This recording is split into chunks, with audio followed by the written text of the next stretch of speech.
So we today are going to be talking with Nice Shirt. We're going to be talking to a director's rep. I'm just going to give them a little invite.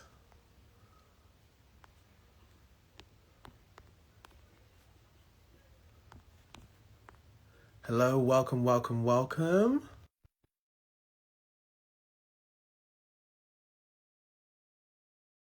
So anyone watching, we're going to be talking to Nice Shirt a little bit about... Oh, hello, you're already here. Hey Amazing. Curtis, how's it going? How are you? Yeah, not bad. How are you doing? Good. I'm gonna jump straight in because we're as we usually do this. It's gonna be a quick one, but I want to jump straight into essentially telling people, for anyone who doesn't know what a director's rep is. I kind of want you just to give like a quick explanation of like what a director's rep does. Got it.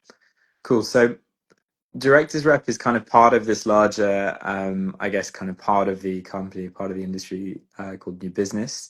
New business is all about getting new work in for the company, making connections with ad agencies, with brands, and finding scripts and finding jobs that we will then make or our directors will then make. So it's basically about finding whatever agencies and brands are working on and then pairing those jobs up with our directors so that we've got work coming in. Um, Amazing. So with that, what is, I guess, because what essentially, because a lot of the people that are going to be watching are emerging mhm, directors, and they're essentially, and you're a person who literally works with emerging directors. mhm, Um, how is it that they can get a hold of you? Like, say, for example, we're talking, they are probably working their way from videography to mhm, maybe transitioning into directing. How do they find you as a mhm. person who, especially, working with so many directors that are working with different brands? Because if anyone doesn't know, uh, Nice Shirts basically work with global brands all over the world and work with different brands like Samsung, and they've worked with different artists and music videos and any kind of production. Mhm. How do they get to that stage where they can actually work with someone like you that can kind of help them Yeah, develop essentially? cool. Yeah, I should mention that is the kind of flip side of new business is we're trying to get in work, but we're also trying to kind of find the next generation of directing talent. So yeah, it's a good question. I think it's it's similar to in film and TV where you're reaching out to an agent. It's a similar kind of relationship. So it helps me when a lot of people get maybe in their heads or put a lot of time in and into the email that they'll send a director's rep or a head of new business or an EP at a company. But what you've got to keep in mind is that I need to kind of meet new directors, so it helps me when people get in touch. But of course, the way that you do that is important, and the way that you kind of frame your email. But my email's available on our website. I'm on LinkedIn. There are lots of ways to kind of get in touch with somebody like me, and we want to hear from people. The best way to kind of do that is really to send a quick email, try and make it, personal to you so we get an idea of who you are, and try and, I would say, include maybe three bits of your kind of the work that you feel is strongest to you, most personal to you, and most recent to you. If you send a website with lots of work on it, great, but try and direct me towards what you feel is your most strongest and relevant work on there. Um, we're all super busy and we've got lots of stuff on. So sending a big box of text and expecting us to kind of read all of that or watch a 10-minute short isn't quite going to work. Um, and it's important to get the right balance of casual and formal. I think everybody understands the importance of respect, and definitely when I first started in the industry, I'd kind of come from this place of thinking, I've got to be respectful to everybody, and it Mm, is true. But there's a balance of it's not a case of dear sir slash madam. It is you can be like, hi James. You can be a bit more casual like that. Um, and you do want to be personable, and you do want to keep in mind that you want to be somebody that somebody would want to go for a drink with or do a job with. right. It is important to have that So kind the of kind of the character. social part is like an active part of this, essentially. Yeah, I think it's you don't. It's like it's not a case of like putting on a fake charisma and trying to like, seem like the most popular kid in the crew. Mm, It's not that, but it's just about being a warm person. mm, And I think everybody wants to work with nice people, so it's important to, I think it's important in I mean, obviously in every part of your life, but especially I think in this industry where it's too small for people to not be nice or to kind mm, of, exhibit bad behaviors. And I think you want to kind of be straight up with people from the jump. So being warm, friendly, and engaging, clearly having a vision for what you want to do and what you want to achieve, mm. and as I say, being nice. I think those are the most important things that can guide that initial interaction, at least. I'm so glad you mentioned that because I think that's the part that's often overlooked is that I think a lot of us focus on we need to be directing and that's kind of it when it's like Hmm. a lot of this is heavily social. It's a social business. It's a social Hmm. practice. Um, a lot of it is you working with other people. So the one thing that you need to be doing is like reaching out to other people. Hmm. um, I just wanted to jump on because also we're going to have some questions in between when we're chatting and stuff like that. And I kind of just wanted to jump straight into that. Is someone asked, let's see, do I need to have directed something before? And I kind of wanted to sort Mm. of Amy, piggyback right on that now. question. All right. Um, what what stage is someone ready to approach you essentially? Is it down to them? Is it down to, with that question, along with kind of like at what stage should someone kind of contact you and say, hey, I'm looking for representation? Um, I think there's different parts of it, and I think in terms of, sorry, different stages, and I think it's important to have an awareness of what stage you're at. So if you've directed maybe one thing that is super low budget and it's not even branded, it's not even commercial, but it's a short, and you're expecting representation, it's not going to happen. But but that is, I mean, if it's good and you feel strongly about it, it's still, worth sending, because the very least I can kind of maybe send a bit of advice over email. um it's always worth saying, hey, can I buy you a coffee, and maybe get some advice. And if somebody like me has the availability, they'll do that. But I think you really want to go in with a few. You can't. I think it's not really worth going in with nothing. I think you need to go in with at least a couple of bits of work. You, I think you do need to have directed something, even if it's small and low budget. Um, in terms of it being like, a big smash, flashy commercial that's been on TV, not necessary. It's, rare that that's going to happen. Mm, But we do need to. It is useful to have seen, a short, maybe something that's done well at somewhere like the Shinies, or has kind of maybe just done well at, regular film festivals, something like that. But you can't go in with absolutely nothing. mm, But you don't need to have like a full-on super super, kind of reel of all of your work mm. either. So it's almost kind of like there's no hard and fast kind of I guess way that you need to be, but it's more kind of like, hey, have stuff that you're proud Mhm. of, have stuff that you Mhm. can show, and also it kind of to a certain degree needs to be structured, and also essentially you need to be putting yourself out there, Yeah, not yeah. just with talking to you, but also in the culture of film, going to film festivals, and basically participating in every part of it so that it supports your application essentially. Yeah, I think what I would say, that the amount that it takes to get on somebody's radar is maybe a couple or three bits of strong work, be they shorts or commercials, really good specs or whatever it might be. But to actually get work in the industry, and because those are two different things, to get work in the industry, you really need a reel of at least four or five really good things. And that might be a combination of shorts and music videos and commercials, but there always need to be the majority of that, or there needs to be a focus on commercials, ideally, because we do need to keep in mind how competitive the industry is. Mm, Um, and specs is fine, specs is fine for that. Although, of course, having something that is real, is best. And I think that it's actually easier than people think to reach out to an up and coming brand who maybe haven't done a commercial before, haven't done a film. Maybe it's someone you know. I mean, I just got an email from somebody I've got an awareness of today, who I think his friend is starting up a jewelry brand, and so they're kind of collaborating on something. So Mm.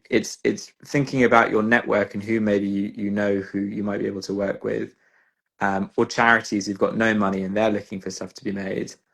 It's not actually that hard to maybe get something that is real and is actually attached to something and isn't just a spec. Mm. But getting back to the original question, yeah, like 4 or 5 things base to get work, and then to get on somebody's radar, I think you need 3 good things, maybe 2. I think that's actually like perfect, succinct advice. So thank you for that. I mean, to be Um, fair, if it is one thing that is really good, that can get you on somebody's radar. But one good commercial, for example, but having a kind of big body of work will help. because then they can sort of see your style and then be like, okay, so he's or she or they are this type of person, Yeah, and they can kind of help pitch you. yeah. But it's like a loading bar. It's like you like I want to connect with people who are at 10%, but I know that I can't. Like there wouldn't be. I'm not going to give somebody false hope and be like, we're going to make your dreams come true until they're at like 80. Mm. Because it takes a while for them to for people to develop. But part of a production company's role when it comes to directors, and this is something that is changing now, or at least not happening as much because of the whole move to making commercials in house, which is a shame. But part of our job is to nurture talent and to kind of nurture people on their journey, and that's something we want to do. And here at Nisha, we're really focused on artistry, and so I want to kind of meet directors when they're early on in their journey. And even though I'm like, I'm not going to be like, yeah, we're going to get you in at Havas or wherever it might be. I want to meet people, and so I can be there on the journey as they move. And that doesn't always mean that I can necessarily help along the way, although I will when I can. But it's about nurturing people as they do go in Mm. whatever way we can, and at least kind of being there. Mm. Amazing.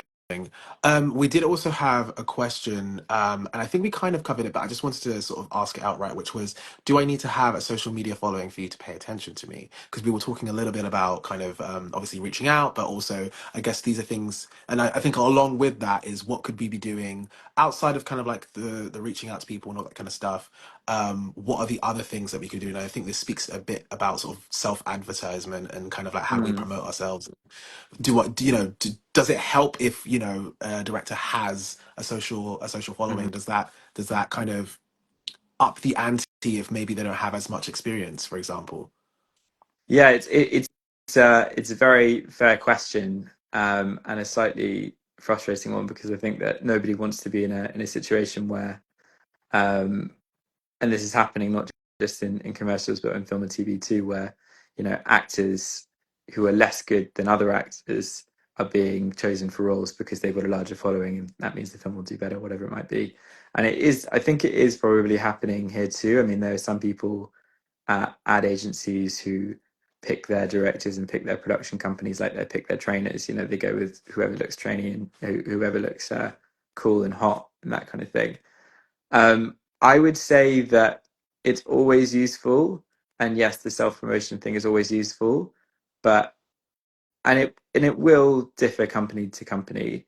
But here we're focused on art and we're focused on artistry, and we want people who are strong, um, directors, and that's what we're going to look for most. And honestly, if you've got 3, 4, 5, whatever it might be, 1,000 followers, but the work is not there, then you're not in a good place, and we'll be able to see that.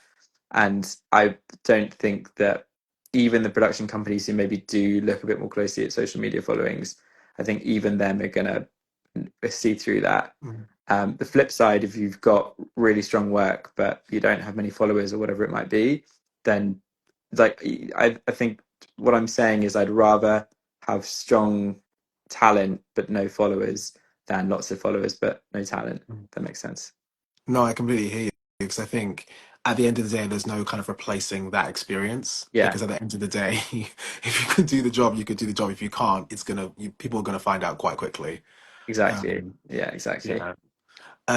So what I also wanted to ask as well with it when it comes to kind of I wanted to sort of touch upon what you were talking about with the whole sort of taking someone at 10% and trying to sort of like bring them up a bit more and kind of with especially with your experience of working with different directors, Mm, what does that look like physically? Because um I think a lot of people know that there are directors, or maybe they don't, but there are directors, reps that help the directors. Like, how does that physically manifest? And I guess what does that look like? So, say for example, I'm a signed director. I've just signed to Nice Shirt. What does like the enrollment look like? What does like the support look mhm, like?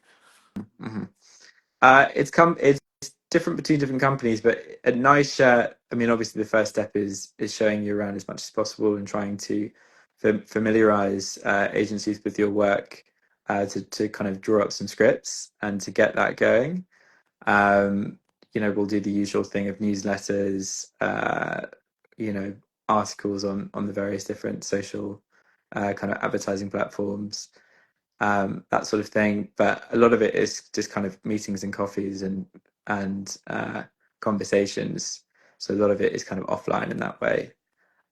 In terms of some companies will do things, and we have been able to do this as well, like help produce projects from those directors that we think are going to help set those directors up or help their journey or help their reels. And we do that quite often with some of our directors. We'll provide support for their kind of passion projects, because we want to help them get better and to get stronger. And obviously, it helps then sell them because they've got a more diverse and stronger reel. Can I Um, quickly? Sorry, that was just an interesting point that you mentioned because I think anyone watching, I think that I don't know, my ears perked up on that. mhm, But essentially, I want to sort of ask about what, in terms of how you kind of like help with directors' passion projects. What would that look like? Would that be you reaching out to a network or How would that sort of go about? And yeah, would they come to you with a pitch and be like, "Hey, I've got this idea"? mhm. It's yeah, it's a kind of there's no there's no one answer to that. It's a case by case thing. Um it's dependent on the idea, it's dependent on what's needed. Like, do you need help funding the film, or do you need, like, somebody to do the grade? Like, it's different things. Um but it's rare that a production company will completely like produce a short film, but it has been known to happen, and I think I can think of a few shorts where that has happened, and even feature docs where commercial production companies have stepped up to make long form pieces, and because that, for whatever reason, it was kind of the right thing to do. Um, but yeah, I think this it's a case by case thing. But I think if you're in a position of power as a director who's wanting to get signed, I always think it's worth, and by that I mean you've got a few different companies that are after you, maybe, which does happen if suddenly you've won X award and you're the hot new thing. It's always worth asking a company, what what might you be able to do to help my development? Like, would you be able to help produce my next short? Would you be able to help fund my next short? All of these different things. So it's Um, important to ask these questions, like when kind of seeking representation, or if you're in a position where you're being maybe like uh, sought out by a few different companies, yeah. Obviously, that's not quite going to happen if you're on the other side of it and you're asking for a company for representation. Mm. But I mean, even still, it's like when you're on somebody's roster, you're tied to them, so it's still worth asking the question, like, does a company support directors on their journey, in that kind of way? Cool. We have another question. Thank you so much for that because I think that also was like incredibly like informative and just so thank you for that. Where is the gap in your roster? What sort of talent do you think you'd like more of stylistically? That's from Georgia. Um, it's an interesting question. I think this is something that goes for every production company in London, if not the world. every production company, and this is kind of the not so secret industry secret, is looking for something that they haven't seen before, which is a really vague and annoying answer. So sorry, Georgia, but that is kind of what it is. Like we we don't want something that somebody else on our roster can do, because then obviously that person will probably be the one going up for the job, and it's not good for you either, because then you'll never get the job. Like, do you know what I mean? We want something that we haven't seen before, and that's what the industry wants too. Um, in terms of our roster, we tend to specialize in kind of photographic and visual, comedy and performance, and docs, and we've got all of those pretty well covered. I'm not sure what the kind of gaps that we're looking for are. Um, I think over time there might be things, but right now everything I can think of, maybe somebody more experimental, but I think you should. It's. I understand why somebody would want to know what the gaps are, because we do have to be realistic and practical about ways of getting signed. Mm, But I would always recommend leading with your own mm. artistry and not trying to shape yourself for the opportunity, because I think that as well will backfire on you in the long run. It's like when you're it's like when you're dating someone and you change your entire look to fit what they're into. It's not a good idea. It's never a good idea. Um, so yeah, I think I understand the question, and it is definitely worth having a strong awareness of what people are looking for. But I would say don't build your entire style and vibe around that. Yeah, it's kind of a tricky one because I think everyone, because online everyone says niche down, niche down, niche down, and it's kind of almost counterintuitive because if you don't know what your niche is or if you don't know what you like Yeah, and you're trying to kind of create a brand out of something and you don't know yourself, it's almost like you're going to end up wearing the wrong size shoe and yeah. you're going to end up buckling. Look, I mean, the pigeonhole thing, the kind of niche thing, obviously it's very useful and a lot of people recommend it. And it is useful to have something that you're really good at, or something that, um, like Phil Barantini has kind of got the whole one shot thing down. That's his kind of niche, and that will probably work out well for him. It is useful to sometimes have these niches and these pigeonholes. At the same time, um, I think one of the things that, as I keep saying about Nice Shirt, like we do value artistry, and at the end of the day, human beings are multifaceted and aren't going to want to do the same thing every time. So while I think it's useful to have a clear vision of the work that you want to make, um, I think that pigeonholing isn't always fair or helpful, or really, I don't know what the word is, but I don't think it's always the right thing to do as an artist. I think that you should instead seek to make a diverse range of work that speaks to all of your different interests, but ultimately there should be a through line within that, and they should all have a certain amount of personality where like I can be like, oh, those are all directed by Curtis, even though maybe one's a comedy and one's this, one's that, and like Mm, they're all in different worlds. I mean, I always say to people like, okay, what's the Curtis cinematic universe? You know, mm, it's that kind of thing, rather than like I'm going to direct 5 specs and they're all going to be in the same thing, mm. because that would be boring too. Because there's no kind of through line, so you're looking for that through line of like what is this essentially what is the soul of this of these creations, because it's going to be one person, so there's always going to be a similar thread throughout all of them, whether or not you're directing comedy, drama, or an experimental film. It's like we're buying into the brand of the person, Yeah, but then it's just the products that come from the brand. yeah, yeah, yeah.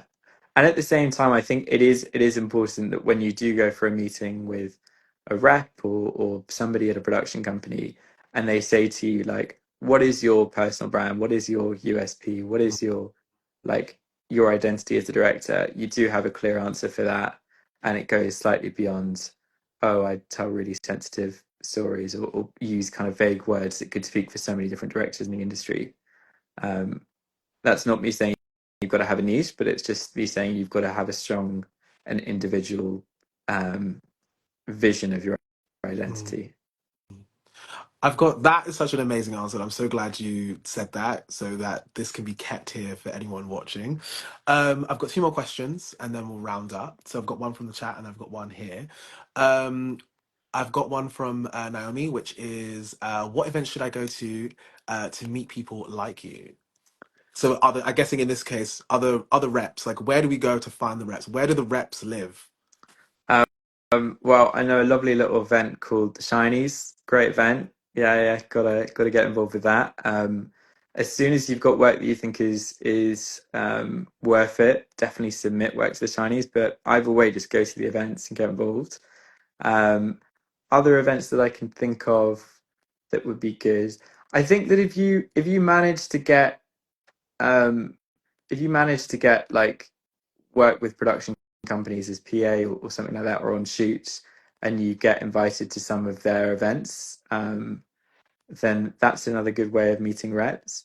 But to be honest with you, I think it is always cool to meet people at events, and even things like the APA does good showcases. It's good to keep an eye on the APA.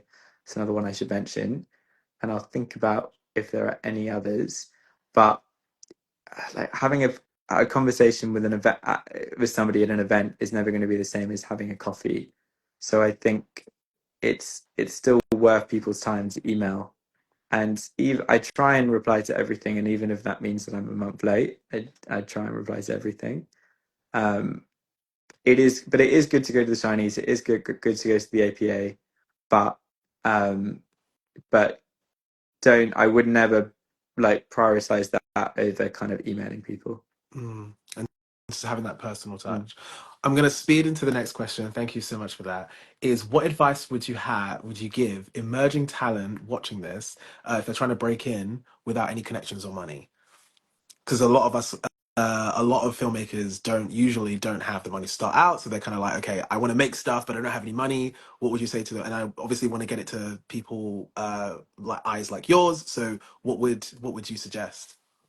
So let me split that into two parts. So by connections, what is your kind of understanding of connections? I People at production guess companies. I guess if it's like if you've got like solidified people that you know that are currently working in the industry, because there might be certain people that are just coming into this that are like, I know nobody I know works in film, and obviously maybe they've met people on set, and that's kind of their remit, but they don't know anyone that kind of provides the work, or kind of they just don't have like the financial kind of backing. Yeah. Got it. So I think don't worry. Obviously, some people have connections, and I don't know, they're uncle runs whatever production company, and that's great. But it's not like those are the only people who are getting work in the industry or getting signed. Um, I have a cousin who's a freelance production company producer, but she lives in LA, and like it's she's great, and I go to her for advice, but it's never been a useful connection. It's never got me anywhere in the industry. So I wouldn't worry too much about connections. And sometimes, obviously, having too many connections and everybody knowing that you're the nephew or niece of so and so might actually hinder you in the long run. Money, um, it's true that getting a spec together can be expensive, and it helps to have money, and people um, with money can maybe get somewhere faster, and that's a reality of the situation. But I think if you actually look at the people getting signed, it's not like all of those people had 2 grand to burn on the spec or whatever it might have been. Like I would say the majority of those people got to where they are working out because they started small and then they worked up, and then they will work with what they had. I mean, it's very rare that you watch a short where there's a lot of money put into it, um, or like they haven't all been kind of scrambling for money. So the best thing to do is just be really smart with your money. And, I think you're looking at the best way to work lo-fi, because phones are amazing these days. You can shoot. I know that people always say this, but like you can actually do so much with a phone. And I remember I ages ago, I like randomly met this big time director, and he said exactly that. He was just like, "Yeah, I'm shooting something with Eddie Golding on a bloody Samsung phone tomorrow," and I don't know what happened to that, but it's like you can actually do a lot with your phones. But it's just a case of being smart and working with what you have. And if you know that you know, you're going to be doing something where you have access to a camera for an afternoon, um, why not kind of like try and figure out a little spec that you can make at the same time and like tag something onto other projects. It's just about being really clear and smart with your resources, and figuring out ways to make money. And yes, somebody's mentioned that there are many great funds to apply for, and it's true. Stitch have got a great one coming up. I think everybody should be applying to that. Home is fun. They're lovely people. It's a really great brief, and there are good funds. And doing the BFI thing. To be honest with you, it's worth making a big spreadsheet of every funding platform. BFI, SureScripts, Home is fun. What other things? There's one called there's the Slick Films Fund. There's Fest Pitch. There's a few different things. BFI posts a lot of them. I think if you're really serious about this, um, some of them you obviously have to pay to apply for, and that's why one of the things you've got to be careful and budget for. But if you're not doing as many of those as you can, then you're missing a trick, and it's like you lose out on what is it? You miss 100% of the shots you don't take. It's Yeah, that kind of thing. yeah. Thank you so much, Freddie. Honestly, like I feel like what you said today has just been like invaluable. Even within like the 30 minutes, I feel like you've kind of like spit some game that like I think a lot of people need to hear and kind of just be reminded if they don't know. And thank you so much for sort of re I guess reinvigorating people listening into what they can do and also as directors. So yeah, so thank you so much. No problem. I saw that somebody's mentioned a question about pitch decks. It's a tricky one, but it's sometimes you just got to look at a lot of pitch decks and try and see how what they do and what works. And to be honest with you, it's a difficult thing because not every director is a graphic designer. And sometimes that's why it's good to find somebody who is a graphic designer or is a freelance treatment designer and try and make a collaboration there. But the best thing to do sometimes is to reach out to production companies and say, "Do you have a pitch deck that I could maybe look at?" And I'm not sure we'd be able to do that, but sometimes people can, and try and use those as inspiration, and then kind of figure out how they actually look and work. Google Slides, I know some people use that. We mostly use InDesign. That's the kind of industry standard I would say these days. Amazing. Yeah. So I just wanted to Bye. jump back in. No, honestly, no. Like that's perfect because like that's specifically the thing that we need to hear because then it's like we know exactly the specifics of like the languages you guys speak, so then we can be like, okay, cool. This is what you're using. We'll use this too, and then it just Yeah. becomes a lot more easy and I cohesive. think, I mean, Google Slides is better because it is free, and Adobe is the worst. They nearly charged me 100 quid for something the other day. And so you do have to be careful. But I think, yes, and unless you can jump on somebody's InDesign subscription, Google Slides is probably fine. Or Pitch is the other one that is also good. I mean, even, Canva. But it is a skill that is worth learning. But I would say that once you are signed to a production company, they will normally pay for a treatment designer to work on something for a couple of days. The thing that you do need to get good at doing though when it comes to pitching is treatment writing and getting your voice very clear on the deck. So you need to have a really clear tone of voice that you use and something a bit personal. That's what I used to do, and it always works well to have that skill developed. Cool. Amazing. Thank you so much. Mm. And we will see you. We'll probably see you again. To be honest with you. Anyone watching this, we're going to be saving this on the Instagram channel as well as onto the Shiny website. So if you missed any part of this, you can catch it over there. And thank you so much, Freddie, and take care. Cheers, Curtis. And always, if anybody's coming to any of the events, feel free to come up to me and say hi. Always down for a chat. Amazing. Take care, Cheers, guys. Curtis. Bye. Ciao.